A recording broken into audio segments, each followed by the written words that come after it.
मित्रों नमस्कार, मैं विनोद कुमार सचान। विषय प्राकृतिक खेती का है।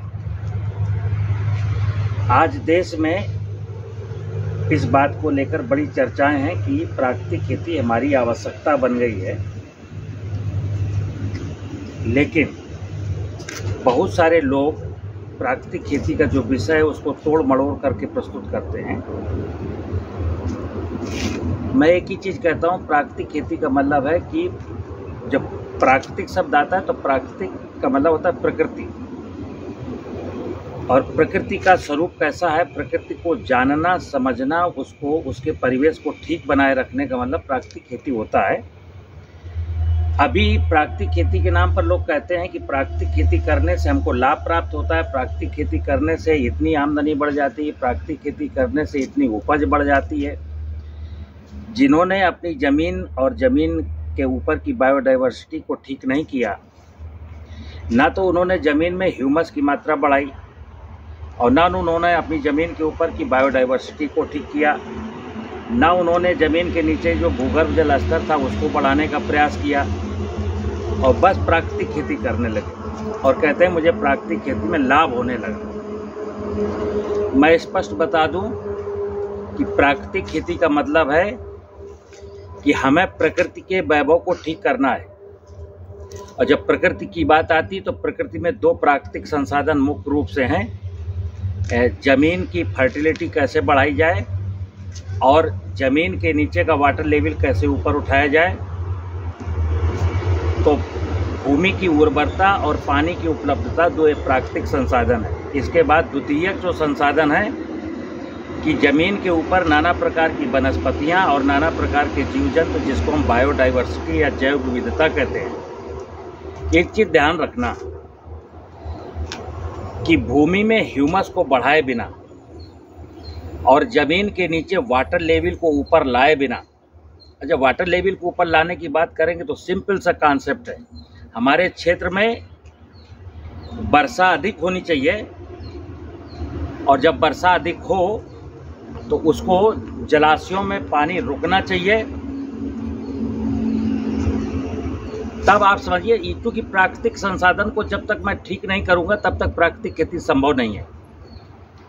तो जमीन की उर्वरता कैसे बढ़े, पानी का जलस्तर ऊपर कैसे आए, दूसरा हमारे खेत के ऊपर में वन वनस्पतियाँ और जीव जंतुओं का कैसे स्वरूप सुधरे। मित्र, अगर मैं प्राकृतिक संसाधनों को ठीक करता हूँ, बायोडाइवर्सिटी को ठीक करता हूँ, तो ध्यान रखिए, सिंपल सी कहानी है प्राकृतिक खेती में। ये जो संपूर्ण भूमि के ऊपर और भूमि के ऊपर फैली हुई माया है, इसी को मैं प्रकृति रूपी माँ कहता हूँ। और माँ जैसी समृद्धशाली होती है, तो ये ध्यान रखिएगा कि माँ अपनी समृद्धि कहीं नहीं ले जाती, माँ अपनी समृद्धि अपने बच्चों को देती है। इधर हो क्या रहा है कि मैं माँ की समृद्धि को ठीक करने की तो बात ही नहीं करता हूँ और प्राकृतिक खेती शुरू कर देता हूँ। प्राकृतिक खेती का मतलब है कि प्रकृति का आज जो स्वरूप है उसके अनुसार खेती करना।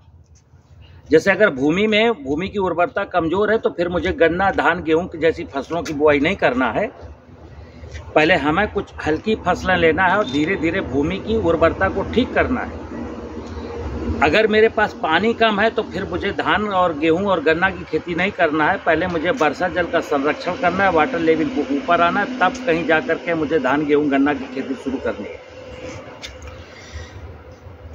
आज की तारीख में सारा देश रासायनिक मैकेनाइज्ड फार्मिंग कर रहा है, और रासायनिक और मैकेनाइज्ड फार्मिंग में क्या हो रहा है कि हमारे फसलों की उत्पादन लागत बढ़ रही है। लागत इसलिए बढ़ रही है मित्र कि ज़मीन में अगर जीवांश कार्बन नहीं है, ज़मीन में ह्यूमस नहीं है, ज़मीन उर्वर नहीं है, तो हमें निश्चित रूप से केमिकल फर्टिलाइजर देने पड़ेंगे।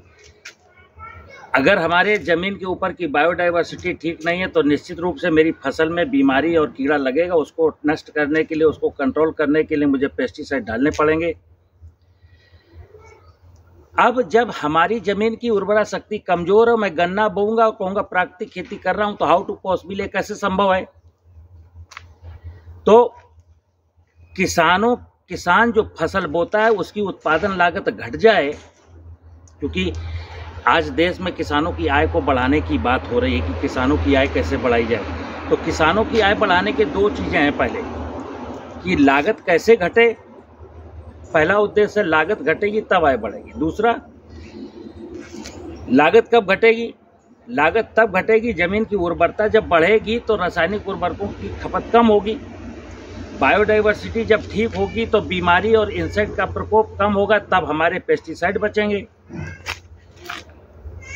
वाटर लेवल जब ऊपर आएगा, आज के 50-60 साल पहले की कहानी, हमारे देश में रबी के सीजन में दलहनी फसलें, तिलहनी फसलें और जौ, इनमें पलेवा की ज़रूरत नहीं थी, सिंचाई की ज़रूरत नहीं थी।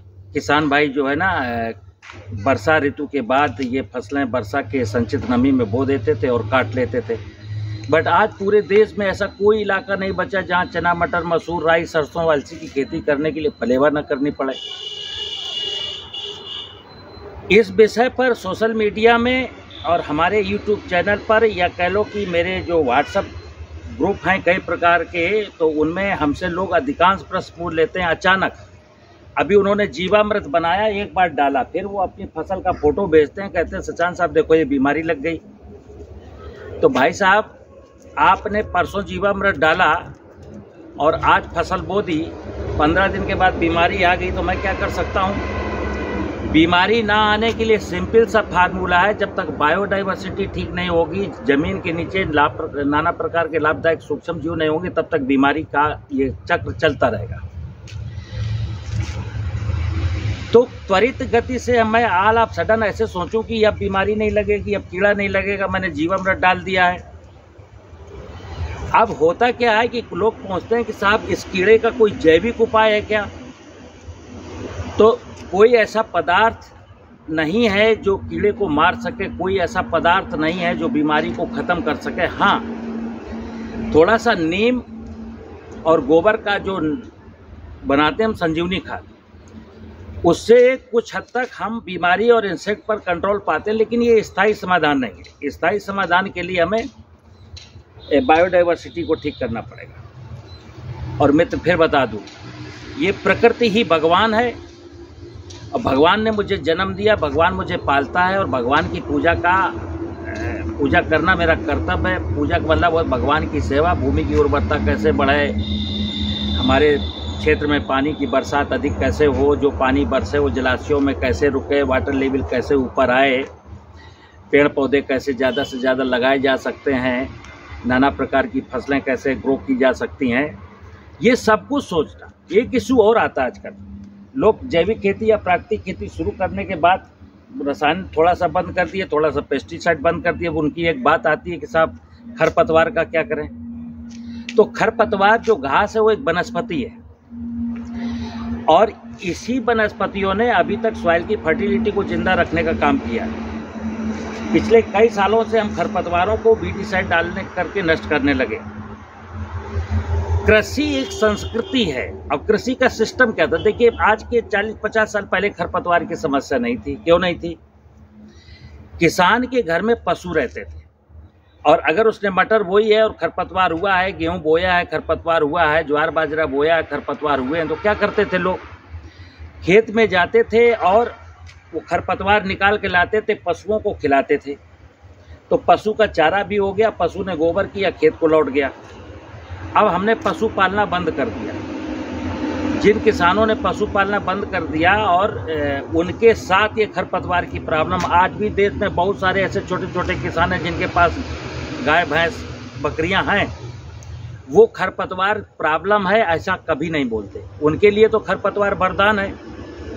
तो हमें ध्यान रखना होगा, इस प्रकृति में जो कुछ है उसको संजो करके रखना, संभाल करके रखना, ये मेरा कर्तव्य है। अगर मैं इस विषय को हल्के में लूँगा तो सिंपल सी कहानी मैं बता दूं आपको कि मनुष्य का जो जीवन है मुश्किलों में निरंतर फंसता चला जा रहा है। अगर आज की पीढ़ी इस विषय को ठीक से नहीं समझ रही है तो ये ध्यान रखिएगा कि हमारी आने वाली जो पीढ़ी है उनका भविष्य बहुत ही संकट में फंसने वाला है। इसलिए प्राकृतिक खेती को कभी हल्के में नहीं लेना। प्राकृतिक खेती समय की ज़रूरत है, प्राकृतिक खेती आज की आवश्यकता है और प्राकृतिक खेती हमारा भविष्य है। अगर इसमें कोई आनाकानी करता है, इब्बट करता है, तो ठीक है भाई, हमने जब कसम खाई है कि मैं आने वाली पीढ़ियों को नहीं जीने दूंगा, तो बात अलग की है। तो मेरा निवेदन है कि जमीन की उर्वरता को ठीक करने के लिए जितने भी प्रयास मैं वीडियो में बताता हूं, उनको जरा देखेंगे। पानी की बचत कैसे की जा सकती है, कम पानी चाहने वाली फसलों को प्रमोट करने की बात मुझे सोचनी पड़ेगी। बायोडाइवर्सिटी कैसे ठीक की जा सकती है, उस पर मुझे विचार करना पड़ेगा। और अगर हम ऐसा कुछ नहीं करते हैं तो फिर क्या है, हमारी एक किसान का जो सेक्टर है, क्या उसके, वो तो अज्ञान है बेचारा, अगर ये चीज़ें नहीं समझता तो अज्ञान है। और इसी अज्ञानता का लाभ उठा करके पिछले 70 साल तो रासायनिक खेती वालों ने बहुत सारे निवेश बेच करके उसकी जेब का डाका डाल दिया। इसके बाद अब प्राकृतिक खेती, जैविक खेती के नाम पर भी उसको लोग कुछ ना कुछ बेचना चाहते हैं। मैं किसान भाइयों से एक ही अनुरोध करता हूँ, प्राकृतिक खेती का मतलब है आपको बाजार न जाना पड़े, आपको बाजार से कोई भी चीज़ न लानी पड़े, कोई भी चीज़ न लानी पड़े। वो अलग की बात है कि आपको अब खाने के लिए नमक चाहिए, खाने के लिए मसाले चाहिए, पहनने के लिए वस्त्र चाहिए, ये तो लाना है। लेकिन फसलों के उत्पादन में कोई भी रासायनिक उर्वरक, कोई भी पेस्टिसाइड, कोई भी किसी भी प्रकार का निवेश ना लाना पड़े, तब समझिए प्राकृतिक खेती की ओर चलें। और 70-80 साल पहले कहाँ कोई लाता था, सब तो ये प्रकृति रूपी माँ ही देती थी। लेकिन माँ देने लायक तब रहेगी ना जब मैं उसका व्यवस्था करना सीख जाऊंगा।